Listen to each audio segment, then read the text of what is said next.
Assalamualaikum warahmatullahi wabarakatuh. Selamat pagi menjelang siang anak-anak.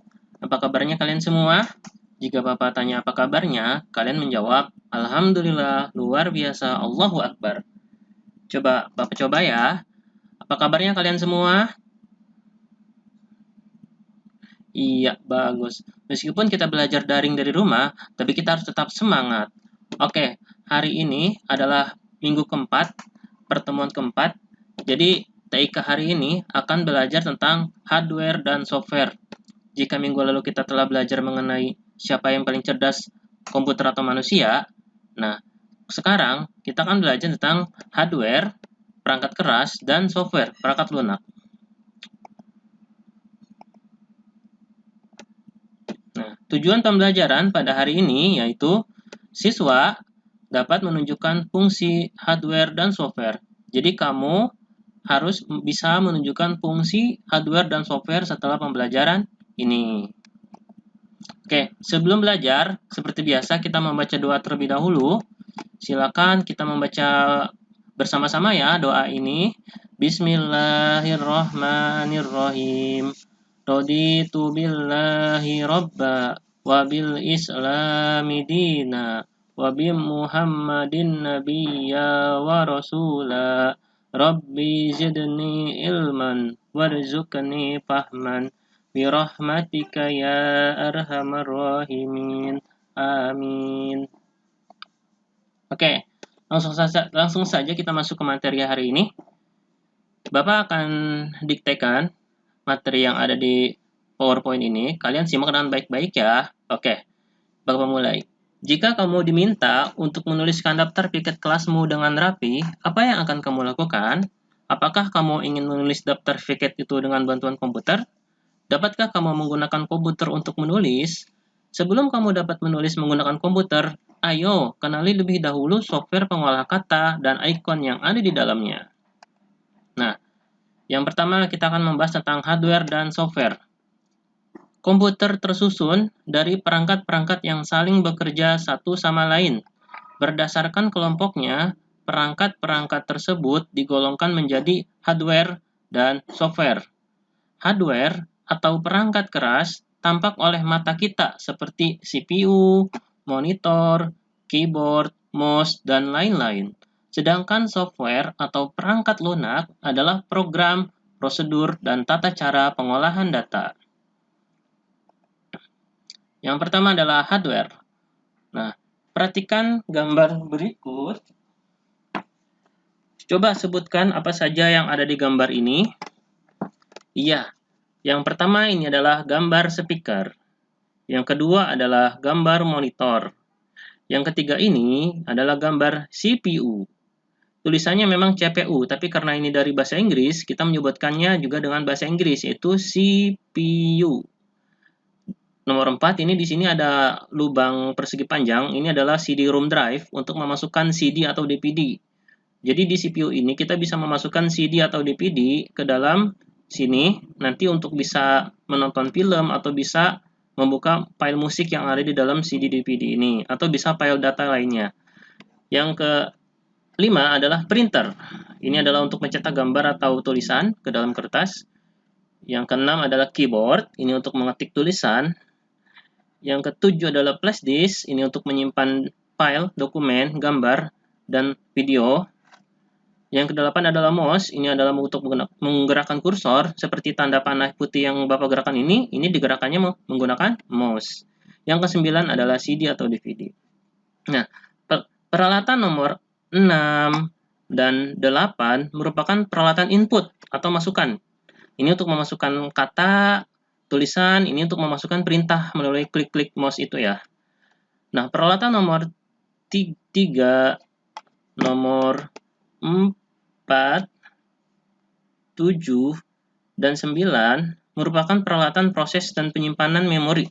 Jadi ini untuk peralatan proses dan ini untuk peralatan penyimpanan memori. Ini untuk penyimpanan, ini untuk penyimpanan. Nah, peralatan nomor 1, nomor 2, dan nomor 5 merupakan peralatan output keluaran. Jadi alat-alat ini akan mengeluarkan sesuatu ya. Seperti ini, speaker untuk mengeluarkan apa? Mengeluarkan suara. Monitor untuk mengeluarkan apa? Untuk mengeluarkan gambar. Printer untuk mengeluarkan apa? Untuk mengeluarkan gambar atau tulisan yang ada di dalam kertas. Jadi ya, tulisan atau gambar yang di komputer akan dicetak ke dalam kertas melalui printer ini. Semua peralatan di atas merupakan peralatan hardware. Bagaimana komputer dapat bekerja? Apakah hardware sudah cukup untuk membuat komputer dapat bekerja? Nah, yang kedua ini adalah software. Selain hardware, diperlukan software untuk membuat komputer dapat bekerja. Apa itu software? Apa hubungan hardware dengan software? Perhatikan gambar berikut. Yang pertama, ini adalah CPU. CPU yang tadi itu kita nyalakan. Kita nyalakan CPU ini dengan memencet tombol powernya. CPU atau hardware dinyalakan. Lalu dari CPU ini akan masuk ke dalam perangkat mesin yang ada di dalam CPU. Dia akan mulai bekerja karena sudah dihidupkan oleh CPU. Dia akan bekerja, ini adalah hardware-nya yang di dalam CPU ini, dia akan mulai bekerja. Nah, dari hardware ini akan memerintahkan ke software. Dia akan memerintahkan software untuk menjalankan program komputer. Nah, setelah program komputer ini bekerja, dia akan menampilkan ke monitor. Ini monitor sudah menyala karena dia adalah hasil dari program dari sini, lalu dari sini, dari sini. Jadi dari pertama CPU hardware dinyalakan, lalu dia akan memerintahkan mesin yang ada di dalam CPU untuk bekerja, lalu mesin itu akan memerintahkan software untuk membuat program komputer, dan program komputer itu akan ditampilkan oleh monitor. Seperti itu ya. Pada saat menyalakan komputer, kita menggunakan hardware, menekan tombol power pada CPU untuk memberitahu komputer apa yang harus dilakukannya. Komputer tidak mengerti pemberitahuan tersebut, tetapi software membantu komputer. Software menjabarkan apa yang harus dilakukan komputer tahap demi tahap, hingga komputer mengerti. Setelah komputer mengerti, monitor sebagai perangkat hardware menampilkan informasi bahwa komputer siap kamu gunakan. Nah, kalau sudah tampilan seperti ini, berarti komputernya sudah siap digunakan. Nah, berikut ini adalah contoh-contoh software ya. Software adalah program, prosedur, dan tata cara pengolahan data. Data-data tersebut berfungsi menjalankan komputer untuk kegunaan tertentu. Beberapa contoh software beserta kegunaannya adalah, yang pertama adalah Microsoft Office Word. Di sini akan Bapak contohkan Microsoft Office Word untuk mengolah kata. Yang pertama, Bapak akan membuka Microsoft Office Word. Ya, kita akan membuka Office Word. Bapak akan ketikkan di sini Word. Nah, ini adalah Microsoft Office Word, Bapak ketik. Bapak klik. Tadi kegunaannya adalah untuk mengolah kata.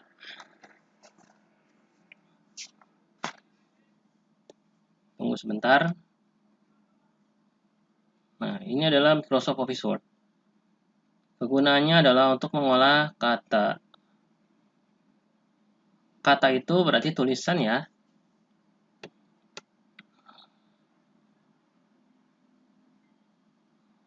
Nah, ini dia contohnya.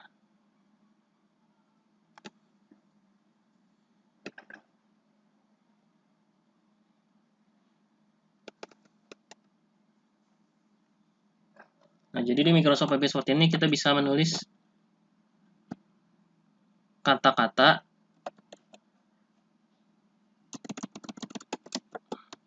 nah itu ya.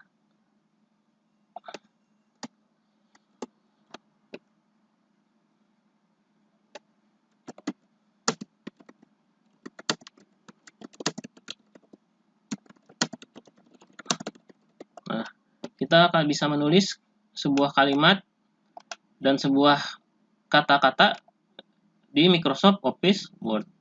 Kita bisa membuat cerita, bisa membuat puisi, pantun, bahkan pelajaran yang lainnya ditulis di sini semuanya bisa di Microsoft Office Word. Sekilas contoh dari software. Ini adalah Microsoft Office Word untuk mengolah kata. Yang kedua adalah Microsoft Office Excel untuk mengolah angka. Nanti akan Bapak contohkan ya, karena di video ini tidak bisa memuat semuanya. Microsoft Office PowerPoint untuk mengolah dan membuat presentasi.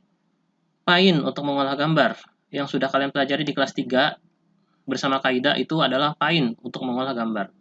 Windows Media Player untuk menayangkan musik dan film. Nah, contohnya Windows Media Player akan Bapak contohkan di sini. Ceritanya Bapak punya musik di sini ya. Bapak ada musik lagu kemerdekaan, Bapak akan mainkan dengan software Windows Media Player. Nah, ini Play with Windows Media Player.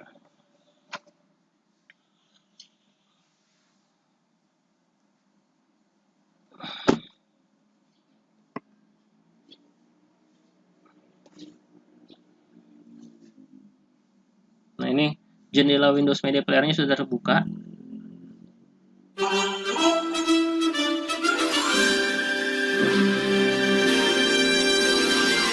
Nah, musiknya sudah kedengeran ya.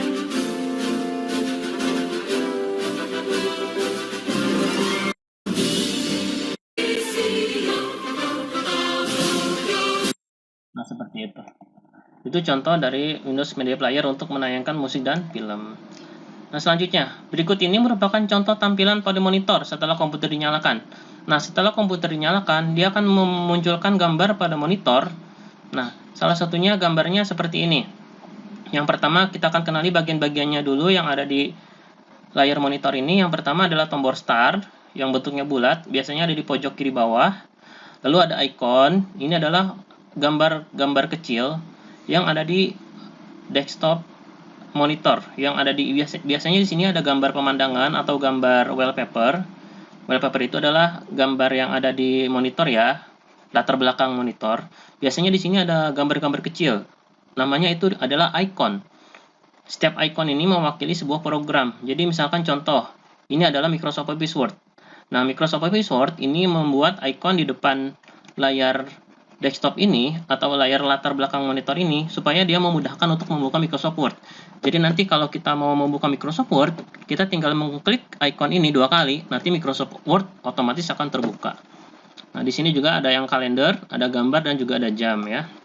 Nah, beragam kegunaan komputer. Beragam kegunaan komputer, banyak hal yang bisa dilakukan dengan komputer. Yang pertama, kamu bisa belajar, bermain, musik, dan mendengarkan musik dengan komputer. Seperti tadi ya, kita telah mendengarkan musik melalui komputer. Yang kedua, kamu bisa berkirim surat dengan siapapun dan dimanapun. Kita bisa berkirim surat melalui email, ya. Nanti di kelas 5 mungkin ya, Bapak ajarkan mengirim email.